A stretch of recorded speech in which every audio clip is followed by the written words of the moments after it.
The elevated emotion is the carrier of the thought. So all energy, all frequency carries information. The faster the frequency, the higher the energy, the more elevated the emotion, combined with a clearer intention, is like a laser, because you're creating a more coherent signature. And we know, because we've measured this, that when people have a coherent brain and a coherent heart, something amazing is going to happen in their life. So it's not just feeling the gratitude, because we know that just having an elevated emotion doesn't affect matter. We know that just a clear intention of seeing something change doesn't affect matter. They've done experiments on this. You have to combine, then, the clear intention with the elevated emotion.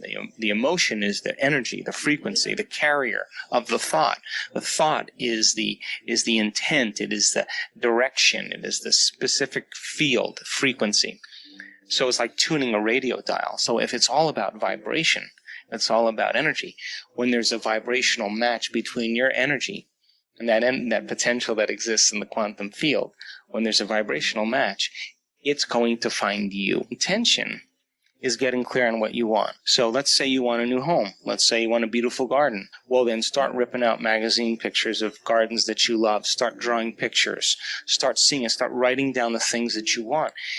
Throw it up somewhere and then add another dream and add another dream, and keep your mind. If you keep your conscious mind on that, your subconscious mind will take you there. Now, I'm not an impatient person, because I know that impatience means I believe that something's not going to happen. But we're here to experience life. We're here to enjoy the magnificence of our creations. And our senses then become the artist that writes the story in our biology. So then when you start to see that home and that vision, you start making the choices for it, and you step into the unknown, and you become the creator, and you do something that's never been done before.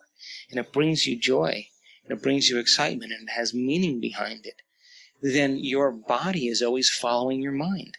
So of course it's going to take time, but it's no different than a garden that you tend in your life. You're always going to be pulling weeds out, and always going to be pruning branches, and you're always going to be fertilizing and pulling rocks out. But that's the joy of the creation, because you get to eat the fruit of your own creation. So then our senses should be the last to experience what our mind has created. So the intention then represents all the details, but all the details could be summarized in a symbol, a letter, a picture, one picture, and you know that that picture means all of those things because you reviewed all of those things. If you hold the picture, you hold the symbol, you hold the dream house, you hold the dream garden, but you don't say, oh, when this dream garden comes, then I'm going to be happy. You say, the thought I'm having is the experience, and the experience then produces the emotion. And once the emotion begins to occur, now your brain and body are in the future instead of in the past.